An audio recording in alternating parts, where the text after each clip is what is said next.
marka lacagtaas calaw waa lacaga badan gobolada ugu badan ay ka tagtana number 1 waxa ka gobolka Minnesota gobolka California Ohio iyo gobolka la yiraahdo Seattle Washington intaasoo gobol ay calaw lacagtaas ka tagta waaye aan ku weydiiyo wadamada ka faa'iideysta lacagtaasi iyo kuwa aan ka faa'iideysan laba group banu kala qaadana calaw labada wadamada noocaas wadamada horta inta u badan lacagtan diray adduunka ugu xoog badan waxa weeyaan wadanka la yiraahdo China iyo India iyo Brazil iyo Mexico kuwa wana ku soo noqon doona waa kuwa ka faa'iideystay lacagahan qaabka iyagu isticmaalaan wadamo kale jira iyaguna oo masaakiin oo lacagtan u tagtaan iyagu laakiin ka faa'iideysan waa wadamada markaa ku eedinay kamid tahay Soomaaliya iyo Somaliland El Salvador Guatemala Nicaragua iyo wadamo kale oo South America marka lagu daro Jamaica iyo wadanka la yiraahdo wadan kale isaguna sidee markaan doonno dadka inaan fahamsiino waa maxay wadamadu sidee uga faa'iideystaan mesela kuwa ka faa'iideysta lacagaas sidee uga faa'iideystaan tusaale ahaan iyagu horta number 1 wadanka China iyo India la lacagta markay dirayaan iyo inagu markaan dirano qaab kala duwan bay horta lacagaha u diraan iyagu marka hore waxa u diraan wax la yiraahdo investment amba maalgashi marka waxay u gashaa iyadu amba dhismo amba wadan amba dal ahaan bay u gashaa inaga lacagaha sidoo u bixinaa badankeedu waxa weyn waa nolol maalmeedkii oo cuntay bay naga gashaa iyo caafimaad iyagu sidii marka uga faa'iideystaan waxa weyn iyagu marka waxa ku dhacda bangiyadooda waxa uu isticmaalay wixii la oran jiray exchange rate for example calaw markii uu doonayo wadanka Brazil oo kale inuu sameeyo exchange-ka amba inflation-ka xagga cuntada uu yareeyo waa inuu helo lacag surplus amba lacag kayda oo Mareykan oo dollar ah marka lacagtaas waa lacagta ugu talagalay inuu exchange-ka lacagta wadankiisa ku sugo kuna kagana hortago wixii la oran jiray inflation maciishadu inay qaali garowdo ka soo qaad wadankaas hadii iibsan jiray bariis oo kale uu ka iibsan jiray Mareykanka oo kale marka hadhow waxa noqonaysa lacagtii loo soo diray ee Mareykanka lacagtiisa hay'ad adkayd inuu meel dhigto hadhow marka Mareykanka markuu alaab ka soo iibsanayo oo lacagtii Mareykanka markaas kaga iibsado halku lacag Mexican ku bedel lahaa Mareykan marka wadamadaas waxay uga faa'iideystaan qaab exchange waa lacagta kala gadis waxaanu gudagali doonaa iyadana ku weydiin doonaa maxaa loo adeegsadaa lacagtan lacagtan de inagu wadamada horta soo koray de iyagu waxay aabsadaan investment tacliin iyo waxyaabo caynkaas laakiin inaga calaw markii arintu aan dakhakh ku sameeyay arinta noocaas inaga lacagteena 40% waxa gashaa waa cunto 20 waxa gashaa waxa weeyaan waa qiyaastii caafimaad ilaa 15 wax barashay gashaa inta kale waxa gashaa fasahaadsigaas oo kala nuucyo badan amba noqoto lacag baadhiye lagu tagay amba lacag la iskaga xaragooday amba lacag qaad ba lagu cunay marka waxa weeyaan inaga teen way ka duwan tahay wadamada kale Soomaaliya faa'iido iyo khasaare lacagtaas maxay u haysaa horta runtii calaw waxa horta muhiim ah inaynu marka hore dadka tusno lacagtan horta muhiimadeeda waxa horta lacagtan wadankeena dib weyn ayaa calaw guud ahaan ku dhacay iyo dadkeena marka maanta way noo baahan yihiin inaguna runtii waynu ka soo baxnay waajibkeena lacag badan iyo dhaqaale badan ayaan dalkii gelinay dadkiiba marka horta taa aad iyo aad baan ugu faraxsanahay in ummadda Soomaaliyeed noqoto dad kala gacal isu haysta inkastoo wax badan la kala dhex dhigay colaado badan haddana way isu dirtaa lacagta way istaa kuleeyaan lacagtaas horta runtii waa lacag lagama maarmaan ah oo ummadda nolosheeda laf dhabar weyn kaga jirta haday noqoto xagga waxbarashada xagga cuntada xagga daryeelka guud soo marka horta waxaan dhiirigelinayaa lacagtaas in ummaddu magaranaysa aanay joojinay si wado laakiin calaw lacagta laftigeeda iyadoo sidaa u tahay inuu baahida noocaas qabno waayo shaqaaleeyay baa inagu habsatay haddana dhibaato badan ay laftigeedu leedahay khasaaraha ma dhibaatada ay leedahay lacagtaas badayana wax yar inoo tataaba dowladda khasaaraha dhowr nooc baynu u eegi karnaa khasaaraha mid waxa weeyaan horta waxa weeyaan inkastoo jeclaan taa ku dambayno horta lacagtaasi waxay horta sii kala fogeysay qofkii dirayay qofkii qaadanayay qofka dirayay inta badan isagoo lacagtan xanuun weyn ayuu calaw ku keenaa waxaad arkaysaa maanta boqolaal qof oo Soomaaliya oo shaqeynaya habeen iyo maalin lacagta ku shaqeynaya $10 amba $12 ay tahay saacadiiba qofkaas markii uu baxo ee gaariga gaas ku shubtay uu baxo saacadaas soo shaqeeyo waxa uu soo horaya $4 ma aha marka waxa weeyaan lacagta sidoo ku keenay iyo markii uu darasada u baxday ayaan marka qaar kood calaw islahayn marka qaar koodna waxa aad la yaabaysaa markaad wadankii tagto qaabka lacagta loo adeegsaday marka lacagtu dhibaatooyin badan oo xagga kii diriyay ka loo diriyay xagga shaqada xagga waxbarashada dhibaatooyin badan bay leedahay waa hagaag dhibaatooyinka marka qaar kood waynu dib baynu eegi doonaa waanu eegi doonaa waanu ku dari doonaa hadii waxaan doonayaa in waxa jira lacagahan waxa la dhigaa xawaaladahaas dadka gaarsiiya ilaa tuulooyin ilaa geela dhexdiisa ayaa lagu geeyaa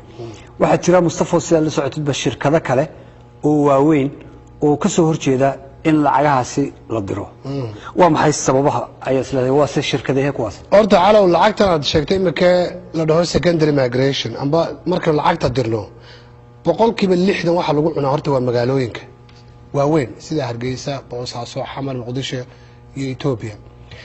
boqolkiiba 40 lacagtu way ka sii tagtaa waxa tagtaa tuulooyinka iyo miyiga ayay tagtaa marka horta waa laba lacag iyo lacagaha aynu dirnaa isa sii dhaafaya inkastoo aan jecelayn ku soo noqono lacagta magaalada ee weyn iyo sida wadanka u hayso laakiin su'aashaadii ahayd kambaniyada waaweyn ka soo horjeeda laba kambani baa aad iyo aad horta calow lacagtan dira lacagtan ka soo horjeeda inuu dirno kow horta waxa weeye lacagtan culays weyn ayay leedahay waa 102 milyan 1.2 billion weyn 1.2 billion billion waxa weeyaan billion-ka waa 1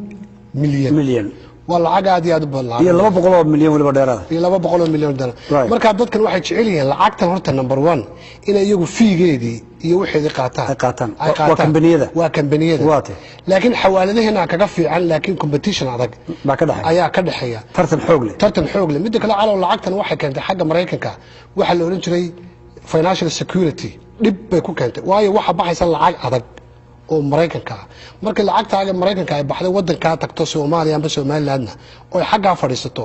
waxa weeyaan exchange-ka amba lacagtii la isku iibsanayay ayaa hoos u dhacaya markii Mareykankii lacagtiisa loo eego waayo Mareykanku wuxuu jecel yahay meel kasta in lacagtiisa ku yaraato si markaa adduunka kale lacagtiisa u iibsadaan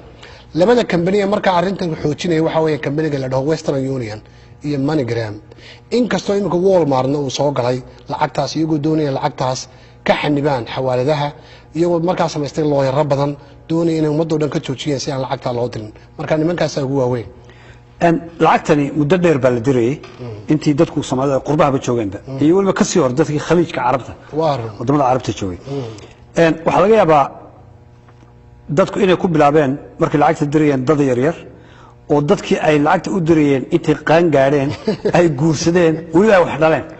oo kuwii ay sii dhaleen haddana wali lacagta ay ku socoto Mustafa lacagtan inta laga sii soconaysa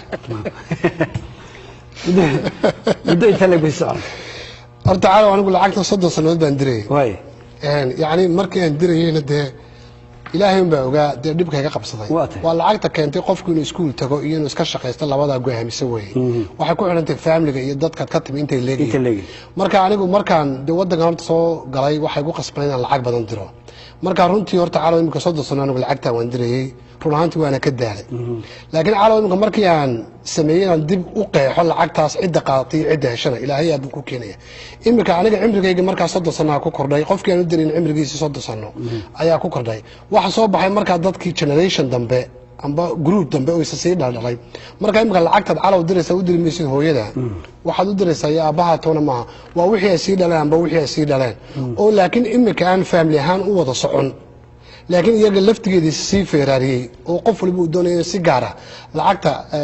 loogu soo diro waxaan la yaabaa mararka qaarkood marka Hargeysa diro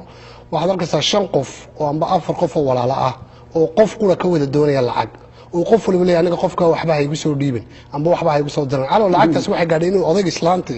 imika aamini waayay oo islaanta tiraado odayga waxba ay igu soo dhiibin anigana ii soo dir marka waxa weeyaan dhibka markay sida lacagtaas u dhacdo qof kulana uu yahay amba laba qof dee calaw muddo dheer ma sii soconaysa marka calaw lacagta horta waxay keentay family problem badan ayay iyaduna gudihiina keentay halkana keentay ka diraya laftigiisa imika haddaad eegto dumar badan baa jiro oo aan intay lacagta dirayaan guursan amba haddii ay guursadeen ninkii heshiin kari waayeen waxaanay ku heshiin kari waayeen waxyaabaha ugu badan waxaa ka mid ah lacagta noocaasa lacagtaasoo markii aad eegta markaan istadhigan dee ku daba jirnay xitaa waxay gashaa lacagtan qabaa'ilka iyo habka Soomaalida isu guursato imika oo kale haddaad inanta reerkeeda lacag u diri weydo waxa laga yaabaa dadka la xididka ahayd colaad halkaas inay ka bilaabato kana sii xun haddaan markaa inanta iyo reerkan isqabaana isku qabiilahayn marka lacagtu waxa leedahay dhib badan marka la diro iyo marka la diri waayo laakiin waxa weeye su'aashadan weydiisay intay sii soconaysaa lacagtan calaw generationka dambe cusub markii aanu istadhigan ku guda jirnay inanka imika Mareykanka halka ku dhashay isagu ma aaminsan lacagtan in la diro qofkii halkan sii joogay qurbahana markuu imika dib u fiirsado calaw uu aaminayaa isna inaan lacagtan muhiim ahayn in la sii diro waayo dhibta weyn ay keentay awgeed waxaan xasuustaa laba qof oo ay saameyn weyn ku samaysay lacagtan la diraya Mustafa mid waxa weeye gabadh tiri ma guursanayo oo waxaan doonayaa inaan shaqo uun ku jiro 4 saacadood ilaa inta reeraha iyagii oo saboola ama faqiira ay dhulka ka soo kacayaan inta soo caruurba aniguna eeganaysa ama anu weynahay sida daraadeed inaan maanta guursado oo reero kale aan dhisto oo qoladan aan ka aamuso ma doonayo marka gabadha de waxay gaarsiisay inay guurkeedii ay dhaafiso number 2 waxaan arkay isagana nin yiri waxba ma baran karo Mareykan anigoo jooga ma geli karo jaamacadii iskuul toona sababtoo ah dadka igu xidhan ee isugaya ayaan ii saamaxan inaan 4 sanadood ama 5 sanadood aan waxba darin oo aan jaamacad barto ninkii wali sidii wuxuu diraya xilliga uu sheegayay kuwii u dirayay caruur bay dhaleen caruurtii baa durbale wax noo soo dir marka waa dhibaatada ay saameynayso waxaan rabaa iyadana dadka inaan u bayaamino maadaama aad sheegtay oo aad magacawday in shirkado waaweyn ay jiraan oo xawaaladaha challenge kula jira tartan kula jira xawaaladuhu iyagu ma leeyihiin awood ay iskaga celiyaan kambaniyada la dagaalamaya xawaaladuhu markii aanu eegnay horta xawaaladuhu tartan baa ka dhaxeeyay isagana laxaad weyn markii ugu horeysay kambanigan dahabshiil baa ugu badnaa iminka waxa soo baxay xawaalado badan amba mustaqbal amba ka amba qaran inkastoo qaran la xidhaan malanay marka xawaaladuhu competitionkeeda calow aad iyo aad buu watay iyaga laftigooda iskumay ururin oo may samaysan intii awood iyo cudud may samaysan iyaga laftigooda lacagta ka helaan waxan lacag aad iyo aad u badan maaha waa sida kaga guuleysteen kambaniyada waaweyn waa iyagu lacag yar bay ka qaataan waana ka macaamil fiican dadkiina way ka yaqaaneen deegaankiina way ka yaqaaneen laakiin awood weyn oo midaysa calow ma laha ta kale nimankan haysata xawaalada waxa weeyaan iyaga laftigooda dadkan xawaaladu aqoon badan oo ay magaranaysaa financial capacity weyn oo ay leeyihiin runtii ma jirto amba ay samaystaan wixii la oran jiray public advocacy waxaan dee ka doodana may samaysan taana may gelin midda kale waxaanay soo bandhigin calow anigu beriga dhawataan tagay Washington 2-3 sano ka hor waan tagay arintana waan ka hadlay siyaabahan uga hadlay arintana waxay in aan isku xidhay wixii la oran jiray food security afrikaanku inuu baqtiyayo amba dhimanayo hadii lacagtan qaar la joojiyo marka waxaanu ka soo marnay qaybtii la oran jiray humanitarianka laakiin cudud weyn oo support ah ma aanan helin oo xagga xawaaladaha marka taa laftigooda dib weyn ay calow keentay lacagtani waxay saameysay shacabkii iyo dadkii Soomaaliyeed ee wadankii jiray magaalooyinka haddeen dib u noqono ma jiraan mustafur dalkiina waa tagtay dabaqyo sameysmay oo la oranayo dabaq maalqabeena iyo dabaqad kale oo saboola iyo kuwa meel dhex marayo lacagahaas dabeetana xawilaadu ay saa ugu dhex wareegayso way jiraan horta wadanka waxa ka sameysay lacagtani wax la oran jiray dabaqadihii kala jaadka ah ee dadka ayay sameysay calo qofka loo diray iyo qofkan lacagtan helanay isku qiimo xagga bini'aadanimada imika marka wadankeena eegta maaha xagga maciishada cunaana isku mid maaha xagga tayada waxbarashada xagga caafimaadka helaana isku si maaha marka dadka lacagtan helo way ka magaranaysaa mustaqbal fiican dadka aan lacagan helin laakiin waxay sameysay in dadka istusto ay dadna noqdaan qolo aad u faqiir oo si baaba'aysa marka loo eego kuwan calow lacagtan dhibka kale keentay waxa weeyaan dadkii loo dirayay kuma joogayaan magaranaysaa dakhligii soo geliyay maalintaas kuma joogayaan lacagtii siyaabo badan oo aan necessary ahayn ayay u isticmaalayaan qaarkood waxay galayaan guryo waaweyn oo 3-4 dabaqa waxay cunayaan maciishadaan loo baahnayn waxay iibsanayaan meelaha qaar maryo magaranaysaa amba dumarka oo kale toobkii $200 oo qaali ah marka waxa weeyaan waxay ka qayb qaadanaysaa maciishadiina aad iyo aad uga qayb qaadanaysaa marka waxay sameynaysaa 2 dabaq oo kala jaada calow lacagta markaanu sii eegnay aanu eegnay dadka reer guuraaga iyo dadka urbanka amba dadka dibadda degan iyo dadka gudaha magaalada iyada laftigooda dhibaato weyn ayay dadka ku keentay waa dadkan ay qayb ka mid ah lacagtaasi waxay gaadhaysaa dadkii reer guuraaga caanaha iyo xoolaha oo ku xidhnaa marka lacagta gaadho iyagu magaalada ka helayaan lacagtii dabadna waxay noqonayaan hawlgab marka xoolihii iyo wixii ay daba socon lahaayeen ma aaminayaan waa ninkiiba lacag baa loo soo diray marka ay laftigooda baadiye bay ka soo baxayaan dabadna magaalooyinka bay imanayaan tay ugu daran waxa weeyaan calow lacagtan markii aan assessment ka qaaday inkastoo horta laba meelood horta lacagtu xoojisay waxbarashada iyo xagga caafimaadka inkastoo labaduba aanay tayo weyn lahayn oo aad u kobocsan aanay lahayn haddana waxoogaa way baahi tirtay laakiin qaybta ugu badan waxa weeyaan calow lacagtaas markaan aga 5% ilaa 20 waxay gashaa qaad oo lagu cunaa marka qaadkuna saameyn weyn buu ku leeyahay lacagtaas faraha badan la diray aad iyo aad saameyn weyn buu ku leeyahay waxa tusaalaha hadii lacagtaas ay gasho dhismaha oo kale qof alaala qofka dhismaha ka shaqeynaya markay mushaharadooda qaataan qaad bay wada qaadanayaan marka lacagahaas qaad badanna way suurtagelaysaa waxa jirtay sida la socotid baan Mustafa waayadii 70-aadka iyo 80-aadka intii u dhaxaysay markii xawaaladu way jireen lacagaha la soo diri jiray yaraanteennii marka waxaan xasuustaa in lacagaha habka la isku soo diraya ahayd ama meelo carbeed baa lagu soo diri jiray ama nin taajiro oo la yaqaano ayaa wax lagu soo hagaajin jiray marka way adkaan